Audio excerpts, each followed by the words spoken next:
Сайн байцгаана уу? Янж байна. За та бүхэнд өнөөдөр би Ром 3-ын 21-ээс уншиж өгье. Харин идэгвэ Бурхны зөв нь хуулиас ангид илэрхийлэгдэв. Үүнийг хууль ба иш үзүүлэгчид гэрчилсэн юм. Есүс Христэд итгэх итгэлээр Бурхны зөв нь итгэгч бүх хүнд байна. Тэгэхээр бид Есүс Христэд итгэх итгэлээр Бурхны зөв нь итгэгч бүх хүнд байна. Ялгуурлал байхгүй. Тэгэхээр тэр 20 жилийн итгэгч, энэ өнөөдөр итгэсэн итгэгч, шинэ итгэгч гэсэн ялгуурл байхгүйгээр Бурхны зөв итгэгч бүх хүнд байна.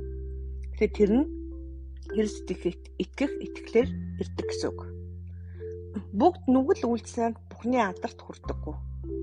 Тэр үнэхээр бид бүгдээрээ нүгэл үйлцсэн учраас Бурханд хүрдэггүй. Тийм учраас Христээр дамжуулан Бурхан дээр очдог. Харин Христ Есүс доторх золилтоор дамжуулан түүний нэгүслэр үнгүй зөвтгөгдсөн билээ. Түүний нэгүслэр, тэр Бурхны нэгүслэр бид нар үнгүй зөвтгөгдсөн билээ. Түүний цуснд итгэх итгэлээр дамжуулан Бурхан түүнийг эвлэрүүлэл гэж нийтэд харуулв. Түүний цуснд итгэх итгэлээр дамжуулан Бурхан түүнийг эвлэрүүлэл гэж нийтэд харуулв. Тэгэхээр альва гим нүглийг дандаа цусаар цэвэрлдэг байсан маа. Тэгэхээр бидний гим нүглийг Христийн цусаар цэвэрлсэн гэсэн үг. Тэр Христийн цусаар дамжуулан түүний цуснд итгэх итгэлээр дамжуулан Бурхан биднийг Бурхан түүнийг эвлэрүүлэл гэж нийтэд харуулв. Тэр Есүс биднийг Бурхантай эвлэрүүлсэн гэсэн үг. Ингэсэн нь Бурхан урд нь үлдэгдсэн нүглүүдийг төвчрөн өнгөрүүлсэн учраас өөрийнхөө зөвийг илэрхийлэхийн тулд байсан бөгөөд тэр өөрөө зөв байж Есүст итгэж хүнийг зөвтгөж байхын төлөө эдгээр цагт өөрийнхөө зөвийг илэрхийлэхийн тулд байсан юм. Тэгвэл сайхал хаана байна вэ? Энэ нь зайлуулагджээ. Ямар хуулиар вэ? Үлсэх үү? Үгүй. Харин итгэлийн хуулиар ажээ. Учир нь хүн хуулийн үлсээс ангид итгэлээр зөвтгөгдсөн гэж бид үздэг. Тэгэхээр энд хэд хэдэн зүйлийг ярьж байгаа. Итгэлийн бамбаа гэдэг итгэлийн талаар би маш олон подкаст хийсэн учраас энэ талаар ярихгүй байна. Харин энд итгэл ба нэгүсэл хоёрыг зэрэг ойлгох явдал бол маш чухал.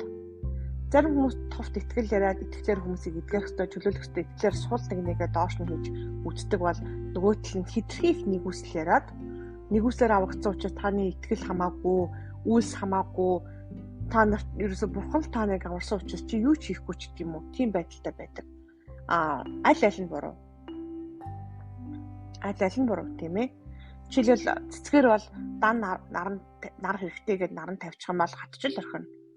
Нөгөөдөгт нь ус хэрэгтэй усгүй л бол өглөөгээд дан усалчих юм бол их услах юм бол бас цэцэг өвчл орхино.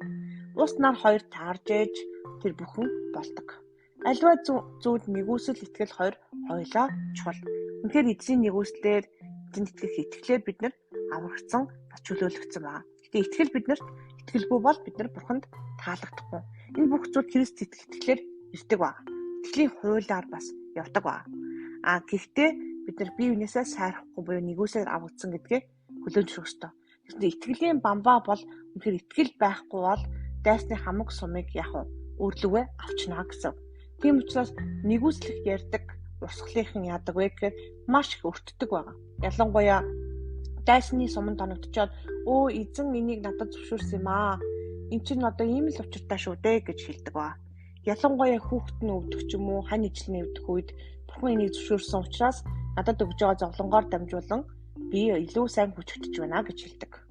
Гэхдээ үнэхээр зовлонгоор дамжуулж босгоо босол та. Гэхдээ тэр зовлон Бурханаас ирээгүй гэдгийг ерөөсөө ойлгодгүй.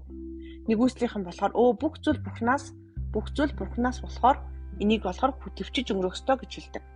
Харин хит итгэлийнхэн болохоор чи наад өвчнөө итгэж чадахгүй юм уу? Иесусийн нэрээр зайлшгүй итгэх ёстой. Иесусийн шалгаар итгэсэн яасан итгэл сул юм бэ гэж хэлдэг байгаа. Тэгэхээр аль нь тийм сайн зүйл биш. Алийг тухайн хүнийг нэгүүлэх хэрэгтэй. Үнэхээр шарахтаа дөнгөж өндийж босч байгаа хүнийг өндөгөө сухтан хүртэл баярлах ёстой гэсэн үг.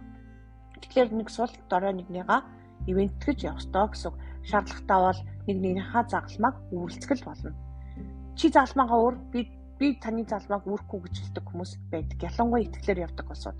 Тийм биш. Иесус Христ хүртэл өөрийнх нь загалмааг өөрхөн ирсэн мөн үсэн гэдгийг юусаа мартаж болохгүй. Тийм учраас нэгүсэл бол үнэхээр чухал. Нөгөө талдаа өвчин зовлон ирэхэд бат зогсож хамгаалахын тулд дайсны сумыг хамгаалахын тулд итгэл заавал хэрэгтэй. Дайсны сумыг хамгаалдаг болоорой. Тэгээ итгэлийн бам бол үнэхээр чухал. Гэтэ нэгүслэр аврагдсан гэдгээ мартаж болохгүй шүү. Тийм учраас нэгүслийн талаар болон итгэлийн талаар аль алиныг уншаарай. Тэгвэл хамгийн хүчтэй бамбаа байх болно.